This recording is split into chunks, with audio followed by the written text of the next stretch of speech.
Hola odontobloggers, bienvenidos a un nuevo video. Hoy tengo un invitadazo de lujo que es el doctor Harold Castañeda de Perio Casos, que es periodoncista y profesor universitario de Venezuela. Bienvenido, doctor Harold. Muchas gracias por la invitación. Por fin estamos juntos, ya teníamos tiempo con ganas de hacerlo y no habíamos tenido la oportunidad. De nuevo, gracias. Ya se dio el tiempo y nuestras agendas se acomodaron y me da mucho gusto que esté por aquí porque usted es un gran periodoncista y tiene una Gracias. gran cuenta en Instagram que se llama Periocasos, que ahí podemos aprender de periodoncia muchísimo y siempre está subiendo todos los casos clínicos que está realizando en sus consultorios. Y hoy nos va a platicar de un tema interesante que es recubrimientos radiculares, ¿verdad, doctor? Sí, así es. Algo bastante básico. Vamos a hablar de un poco de diferentes técnicas, vamos a hablar de la anatomía básica del periodonto, vamos a hablar microscópico, macroscópicamente y bueno, algunos tips que les quiero dar para los que hacen recubrimientos radiculares y para esos pacientes tal vez que no saben qué tienen en la boca y es esto, pues, algunas recesiones gingivales y se pueden sentir identificados. Sí, como pacientes, ¿cómo puedes saber si tienes una recesión gingival? Te da sensibilidad, ¿verdad? Sí, así es. Bueno, esa es una de los principales síntomas que tiene el paciente, sensibilidad dental. Otra de las maneras en que los pacientes llegan a la consulta es diciendo, mira, tengo un diente más grande que otro, me cepillo y me duele, o mastico y siento que tengo una cuñita aquí, y se señalan con el dedo y se meten el dedito, y mira aquí, aquí. Y esas son las principales maneras o motivos de consulta de los pacientes, sensibilidad y dientes un poco más grandes. Ok, cuando nos llegan a consulta, a nosotros como odontólogos generales hay que remitirlos siempre con un periodoncista. Bueno, sí y no. A mí me encanta decirle a mis estudiantes, todos pasamos por la facultad de odontología, todos hicimos primer año, segundo año, depende del país donde estén, pero acá en Venezuela, por ejemplo, nosotros hacemos 5 y hasta 6 años en algunas de las facultades con un curso básico. Eh, Nosotros sabemos sondear, nos enseñan a sondear los dientes, las encías, nos enseñan qué es el nivel de inserción clínica, nos enseñan anatomía periodontal en primer año y pasamos toda la carrera haciendo eso. En Venezuela por lo menos atendemos pacientes desde el primer año y hablamos de que en toda la carrera estamos atendiendo aproximadamente unos 30 pacientes. Entonces, el que se lo remita al paciente debe ser, el que se lo remita del odontólogo al especialista debe ser ya con un diagnóstico.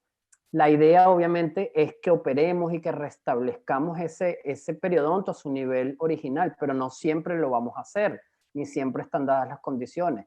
Pero el odontólogo tiene que saber diagnosticar, debe saber las características clínicas de una recesión gingival, de una pérdida del esmalte o del desgaste, del patrón de desgaste del esmalte para canalizar al paciente. Tal vez no es necesario mandarlo al periodoncista, sino mandarlo al esteticista de una vez o al rehabilitador bucal. Ok, sí, saber nosotros diagnosticar y quizás darle las primeras fases, no Así sé, es. de Así. tartraje, raspado y alisado. Es obligatorio. Eso no sé en México, pero en Venezuela es obligatorio que sepan eso, Sí, los sí, claro. estudiantes. Hacer como esa primera fase antes de enviarlo al periodoncista. Así es, Yo he así visto es. algunos casos, en los que son maltratadas estas recesiones, gingivales y son colocadas resinas, por ejemplo. Sí, anteriormente, estamos hablando de hasta hace 10, probablemente 10 años que yo empecé mi posgrado, el odontólogo no refería a esto. Pocos pacientes iban al periodoncista para cirugía plástica periodontal. Mi abuelo, por ejemplo, es odontólogo, cirujano bucal, y yo estoy desde muy chiquito en un consultorio odontológico y entonces por experiencia sé que no se veía eso, no lo tomábamos en cuenta. Pero desde hace un tiempo por acá, gracias a Dios, se ha visto la alternativa de la cirugía plástica periodontal en comparación o en contraste con la rehabilitación o restauración de esas recesiones gingivales, sí, de esas recesiones gingivales o desgastes dentarios a nivel del cuello. Ujú. Entonces, todavía vemos eso y obviamente en la medida que van avanzando las redes sociales, el paciente se va dando cuenta de algunos patrones que tiene y llega más directo a la consulta diciendo, mira, yo tengo una recesión gingival y quiero que me la trates con cirugía plástica periodontal en vez de ponerme lo que ponían antes.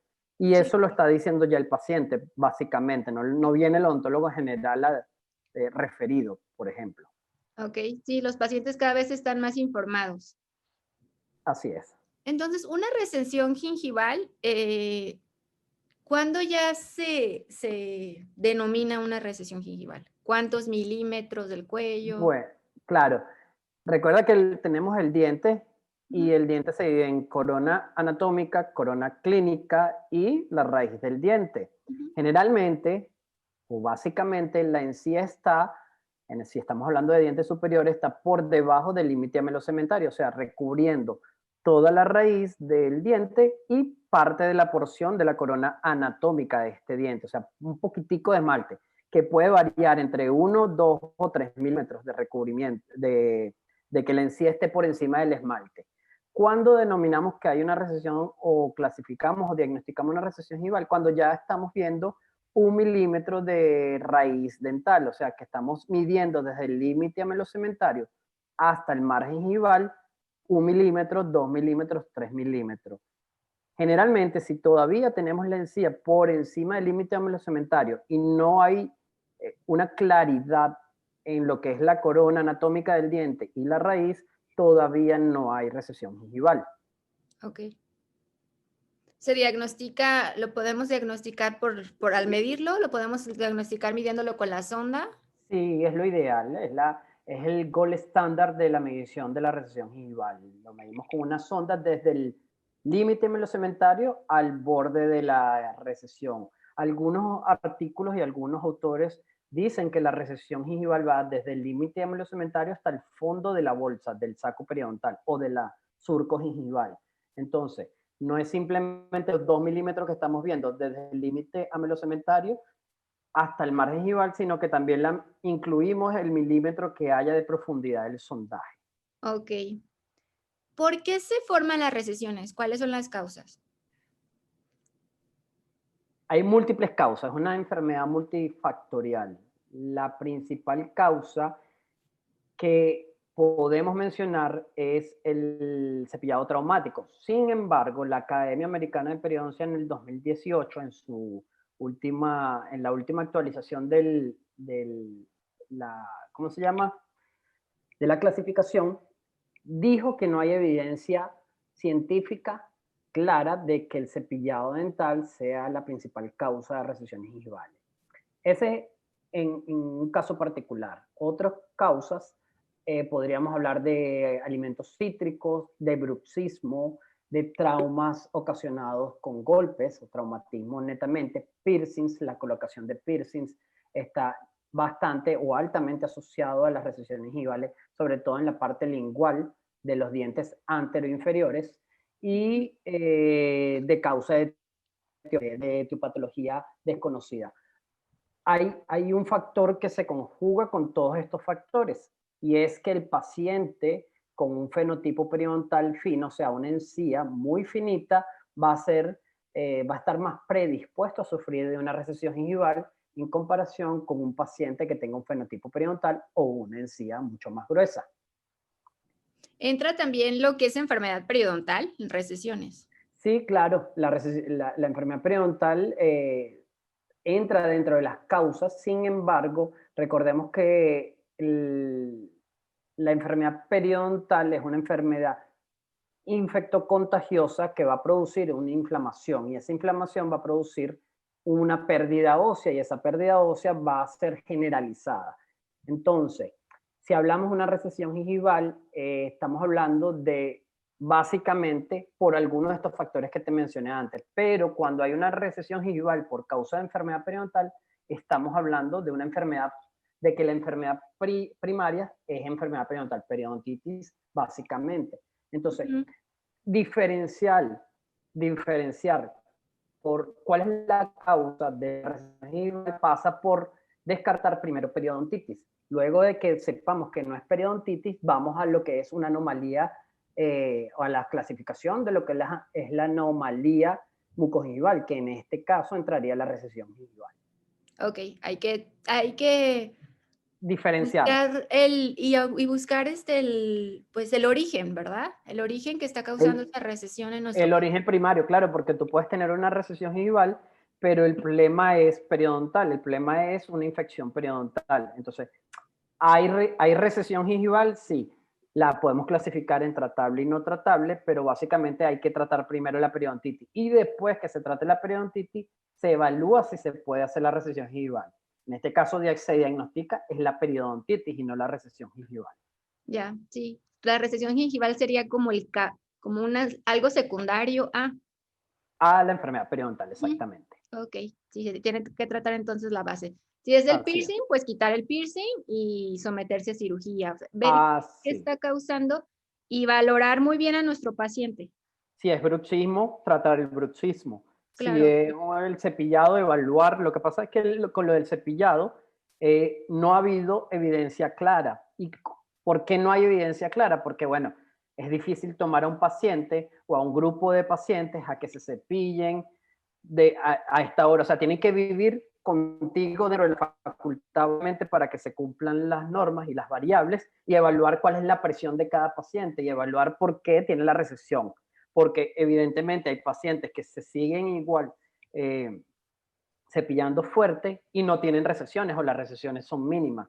O está el paciente que prácticamente no se cepilla y tiene recesiones. En ese caso están los factores genéticos del paciente como el fenotipo periodontal o el grosor de la tabla vestibular. ok. Si las recesiones pueden ser tanto en vestibular, en lingual, en Sí, palatino, pueden así es. presentarse en cualquier parte. Bueno, sí, claro, se presentan en cualquier parte, pero básicamente nosotros clasificamos las vestibulares y las palatinas. Dentro de esas clasificaciones, dependiendo si es vestibular o palatina, RT1 de Cairo, RT2 de Cairo, RT3 de Cairo, si trabajas con la nueva clasificación, o recesiones de Miller, si trabajas con la clasificación vieja, toda lo que básicamente van a decir es que tienes una recesión en vestibular o lingual tipo tal o clase tal. Si se ve que en vestibular es muy profundo y que en lateral también y en interproximal también, entonces vamos a un tipo de clasificación. Pero básicamente tomamos la principal en la vestibular y después de la vestibular vemos las interproximales. Ok, muy bien. Cuando ya se diagnosticó, volviendo, ¿hay técnicas con las que se pueden tratar estas recesiones de forma general, verdad? Claro. Sí, ¿Qué sí, sí, técnicas claro. encontramos? Hay múltiples técnicas. Básicamente hay dos, que es los colgajos de avance coronal, colgajos desplazados coronalmente y injertos libres epiteliales. ¿Ok? Los injertos libres epiteliales fueron descritos hace muchísimo tiempo, estamos hablando de prácticamente 40 años, donde se agarraba un pedazo del paladar completo y se ponía sobre la recesión gingival. No se trabajaba con el injerto de tejido conectivo, que es donde vamos a hablar de colgados de avance coronal. Para que los pacientes lo entiendan, un colgado de avance coronal es cuando agarramos la encía, si es superior y la jalamos hacia abajo, o si es inferior, la agarramos hacia arriba, la jalamos y la amarramos, por decirlo coloquialmente, suturamos. Sí, Y cuando hablamos de injertos libreepiteliales, que ahorita es una técnica de nuevo que se está tomando mucho en consideración por sus altos beneficios, no avanzamos el colgajo, simplemente abrimos una ventana que nos permita visualizar el periósteo y agarrar el injertico y pegarlo en donde está el periósteo y la nueva en sí, donde queremos colocar ese o recubrir la recesión gingival. Ventajas de las dos tienen sus ventajas. Desventaja del injerto libre epitelial, su característica estética. Este injerto epitelial libre va a tomar la coloración blanquecina o un rosado muy pálido. Entonces, si usted va a trabajar en una zona estética, lo ideal es que no usemos un injerto libre epitelial. Lo ideal es agarrar un injerto de tejido conectivo que va a mimetizarse con la encía del sector anterior.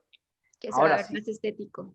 es mucho más estético el injerto de tejido conectivo porque se puede trabajar con la misma encía tuya en vez de colocar un injerto libre epitelial que va a quedar mucho más blanquecino, por decirlo de esa forma. En traducción para los pacientes que nos están viendo, cualquier injerto, esa parte que se va a tapar, va a ser con parte de tejidos de su propia boca No, o van a ser podemos, externos. no, tenemos dos opciones. Tenemos la del injerto o los injertos autólogos del paciente o un injerto aloplástico, un injerto sintético que nos permite evitar una segunda cirugía en el paciente.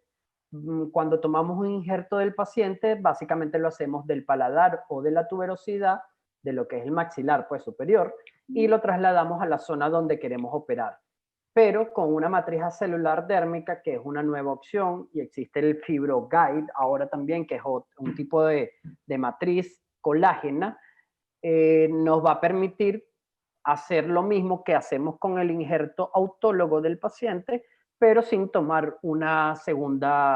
sin hacer una segunda cirugía, incrementando el dolor o las molestias al paciente y el postoperatorio. Tenemos dos opciones básicamente. Ok. Para que el paciente, saber si el paciente es candidato, tiene que ser evaluado. ¿Todos los pacientes son candidatos o varían? No, varía. Hay pacientes que eventualmente no van a poder ser operados, y estamos hablando de pacientes que sufran de gingivitis, de las enfermedades periodontales necrotizantes. Este tipo de pacientes que presentan bien sea gingivitis ulceronecrosante o periodontitis ulceronecrosante, obviamente debemos tratar eso siempre antes de acudir a una fase quirúrgica. Obviamente este paciente eventualmente va a mejorar, pero este tipo de paciente siempre tiene una recurrencia. Entonces hay que poner en una balanza si se puede o no. Pacientes que fumen. Los pacientes que fumen está descrito que no deberían ser candidatos a menos que se han introducido en un plan de cesación tabáquica, donde el paciente concientice que estamos teniendo un problema de adicción al tabaco y donde debe ir disminuyendo paulatinamente el consumo de tabaco. En ese momento se puede introducir. Otro tipo de paciente que no puede ser introducido a una cirugía mucogingival, paciente que no colabore. Un paciente que no colabore con su higiene dental. Si un paciente tiene una gingivitis generalizada o una periodontitis, se trata y el paciente sigue con su gingivitis y no colabora, o con su periodontitis, es muy difícil hacerle un recubrimiento radicular porque va a ser seguramente un fracaso. Entonces son pacientes que no deberíamos ingresar a la cirugía a menos que se comprometan con nosotros y nos demuestren cómo están mejorando sus hábitos. Ok. ¿Y estos pacientes que quedan fuera, que no son candidatos, tienen otra opción? Sí, las restauraciones. Las Ok. restauraciones clase 5 en sus cuellos. Pero siempre va a ser mejor, obviamente, la cirugía plástica periodontal. Obviamente, el paciente que es fumador, que tiene un hábito tabáquico, el paciente que no quiere colaborar, es un reto para nosotros. Podemos tomar decisiones como hacer la cirugía y probablemente tengamos un éxito, pero debemos hacer que el paciente entienda que tiene un problema de base, que no firme su consentimiento informado y que se haga responsable de él por su tratamiento. ¿Ok? Claro, claro, sí, que sea responsable y que se comprometa a que va a poner de su parte, porque a fin de cuentas todo lo que hacemos es 50% nuestro procedimiento y 50% lo que el Yo paciente, se lo pongo al revés. Yo digo que el 20% es mío y el 80% es el paciente. ¿sí? Porque es que nosotros nos vemos con el paciente una vez al mes, una vez cada 3 meses, después de la cirugía a lo mejor 2 veces. En el caso mío, yo obligo a mis pacientes, obligo es una palabra muy fea, pues, pero yo comprometo a mi paciente a que vaya a los 7, a los 14, a los 21 días, porque a mí me gusta tomar fotos y lo hago firmar y le digo, si tú no vienes a eso, yo no respondo por la cirugía. Ok, Claro, compenso una cosa con la otra porque yo lo que quiero es que el paciente controlarlo y me tiene que demostrar que se está limpiando bien sus dientes. Y en esas fases de 7, 14 y 21, yo puedo controlarlo mejor que si lo dejo ir. Además de claro. tomar bonitas fotos y mis postoperatorios. Pero ese tipo de paciente es muy difícil. Son pocos los que podemos tratar de esa forma. Sí, Entonces, básicamente digo eso. Mi trabajo es el 20% y el tuyo es el 80%. Si tú fracasas, yo fracaso. claro. Sí, es gran responsabilidad del paciente. Sí, Ujú. uno puede hacer el mejor trabajo, pero si el paciente en su casa no hace nada, no se limpia, no tiene los cuidados, va a Se cepilla fracasar. fuerte, con unos hilos, con una sutura, va a fracasar Sí, seguro. va a fracasar. Aunque el periodoncista haya hecho la mejor cirugía del mundo, Me pasó con un paciente en estos días. De hecho, voy a hacer un post pronto del fracaso de ese recubrimiento radicular. El paciente es muy buen paciente, buena higiene dental, un paciente que atendió mis recomendaciones, pero es un paciente que trabaja mucho. Entonces, eso fue, no sé, el 2 de diciembre que lo operé y el mismo 2 se fue a trabajar. Y a trabajar no es que trabaje en la computadora él solo, a trabajar él es comerciante y tenía que hacer ventas y hacer un poco de cosas. Y se fue a trabajar y empezó a hablar. Le dije, no hables, por favor, 2 días tranquilito en tu casa. Y habló y cuando vino a los 7 días, había una necrosis de la matriz celular dérmica en una parte. Y yo dije, bueno, él me dijo, no, es que bueno, sí, hice tal cosa y tal cosa.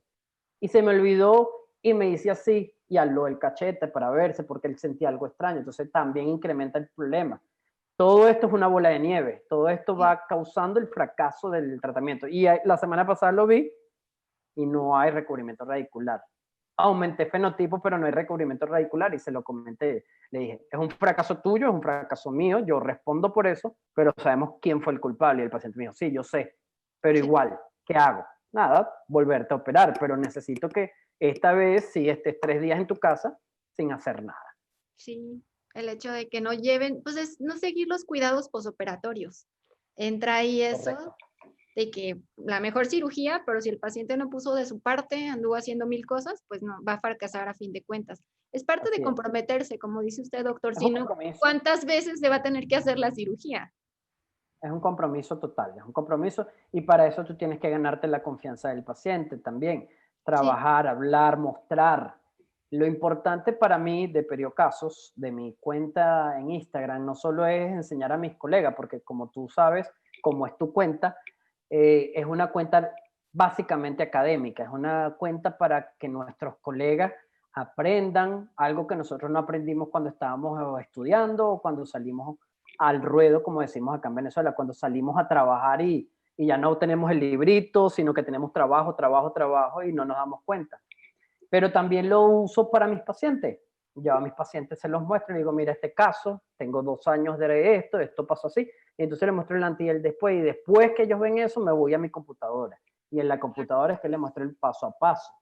sí, Pero me sirve para concientizar a los pacientes y les digo, mira, te puedes ir, ves todos mis casos y ves cuáles son mis recomendaciones. Las estudias y si tienes claro. alguna pregunta, me la haces. Si no, no me vengas a preguntar cosas que pueden estar respondidas o que sabes que no vas a hacer. Si tú no cumples algunas cosas que yo te voy a recomendar, no podemos hacer nada. Periocasos es muy informativo, tienen que seguirlo en Instagram. ¿Tiene alguna otra red social o solo Instagram? No, solo, bueno, tengo Facebook, es un ¿De personal profesional. periocasos? Ajá. Estoy trabajando, este año tengo un proyecto buenísimo, una página web. Estoy montado sobre eso, te lo estoy diciendo a ti en primicia, por decirlo de esa forma. Y va a ser básicamente una página web donde, lo mismo que Periocaso, pero con más completo, con foros, preguntas que hagan personas del mundo, de todas partes del mundo, donde todos lo puedan ver, el que quiera ingresar, el que quiera postear un caso clínico lo postee y discutamos todo eso. Eso viene por allí, probablemente en el primer trimestre del 2020 vamos a tener otra red social pues para mejorar En, nuestra academia. en este 2021, Periocasos viene con todo. No, Esperemos, está esperemos muy que sí. interesante su cuenta porque, bueno, nos damos cuenta que usted a todos los pacientes lleva ese control fotográfico, ¿verdad?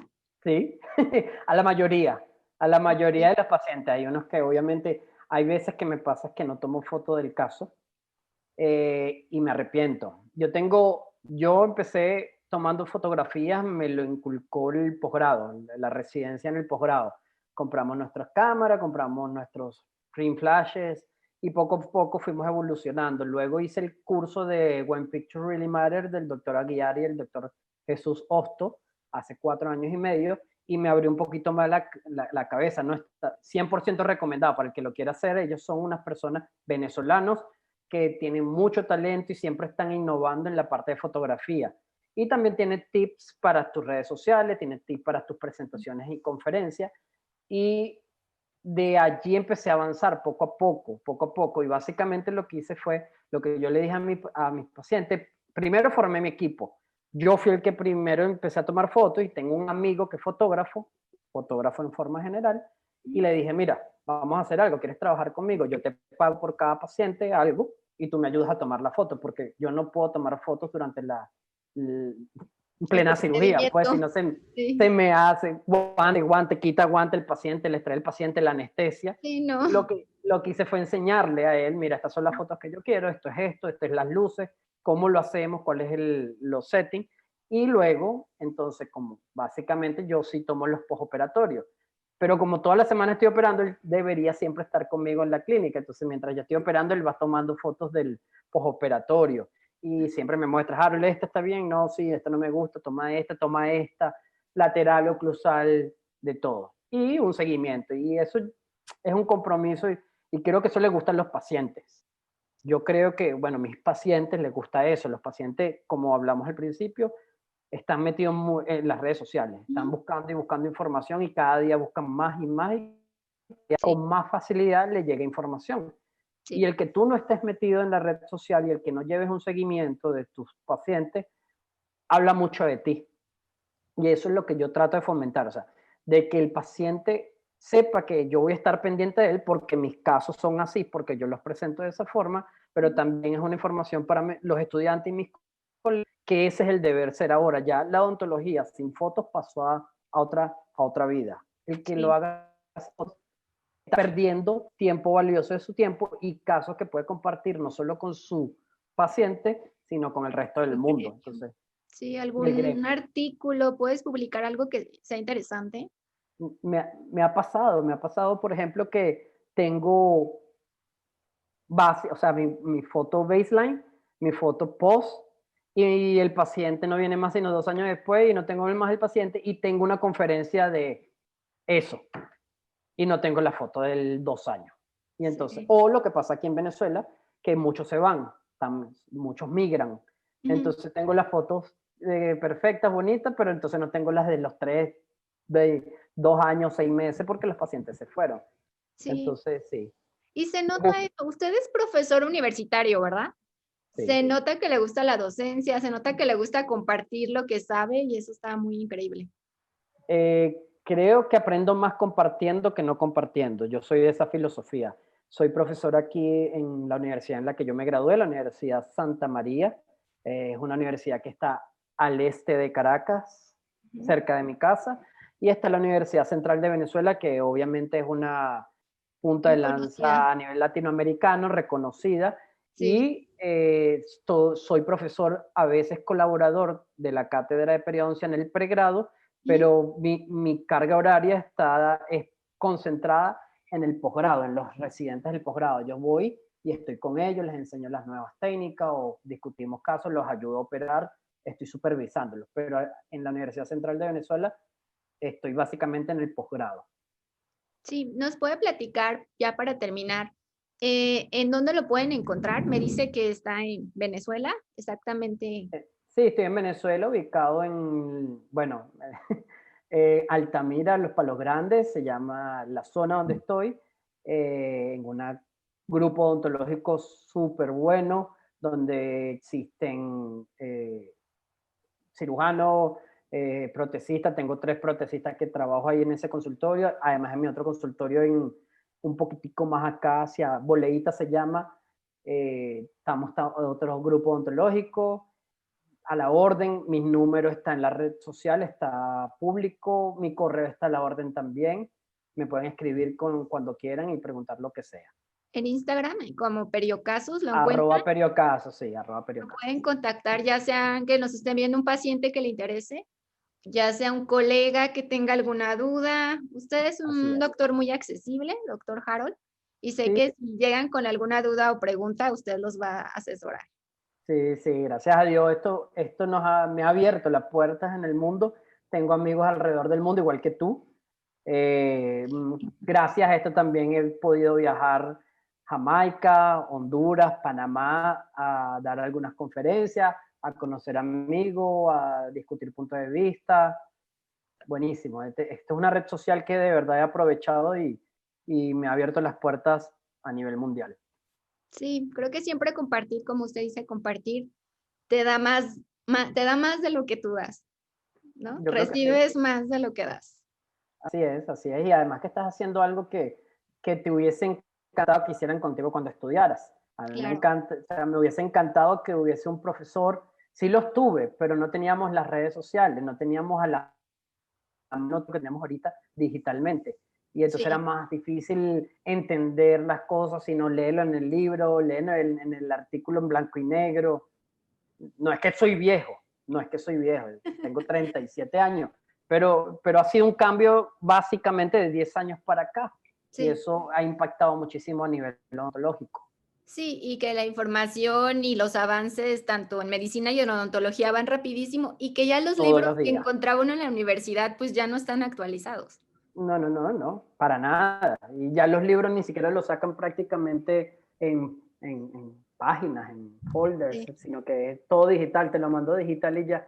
Más sí, económico, más ecológico, más rápido y más actualizado, y más porque sí va actualizado. cambiando todo en sintonía. Pues agradezco mucho su tiempo, doctor, de que nos explicó de forma breve pero concisa todo lo que es los recubrimientos pulpares, recubrimientos radiculares, perdón, y nos habló todo sobre periodoncia. Ya estoy cambiando de especialidad. No, no, no. Muchas gracias y no Sí, olviden seguirlo en Periocasos en Instagram. Y gracias por su tiempo, doctor gracias. Harold Castañeda. Espero, no, gracias a ti por la invitación. Espero pronto ir a visitarte, de compartir algo académico y social, unas chelas por allá, Aquí es la lo que tierra del sea, tequila, es la tierra del tequila, doc. tequila, Puede venir. los habaneros de ustedes, que he tenido bastante buena experiencia con eso. Torta ahogada, La que es comida, bienvenido. no me gustó mucho la torta aguada. Fue lo único que creo que no me gustó. O sea, no Sí, la está comí, rara. pero no estoy acostumbrado, Sí, sí. es algo raro. Para algo allá en extranjero, inclusive Sí, no estés cerca de aquí, se les parece raro. Pero sí, un sí, tequilita sí, sí. cuando guste, acá es bienvenido. Del, delicioso, me encanta, claro que sí. Gracias Espero por estar en el 2022 por allá. Estoy haciendo unos planes para que pase la pandemia, estar en el 2022 visitando amigos y además viendo si hacemos algo académicamente. Claro, me parece perfecto. Pues muchísimas gracias por su tiempo. No olviden seguirlo en Instagram como Periocasos. Y muchísimas gracias. Un abrazo hasta Venezuela. Gracias, igualmente. Suscríbanse a mi canal y sigan al doctor Harold. Nos vemos. Bye. Chao, bye.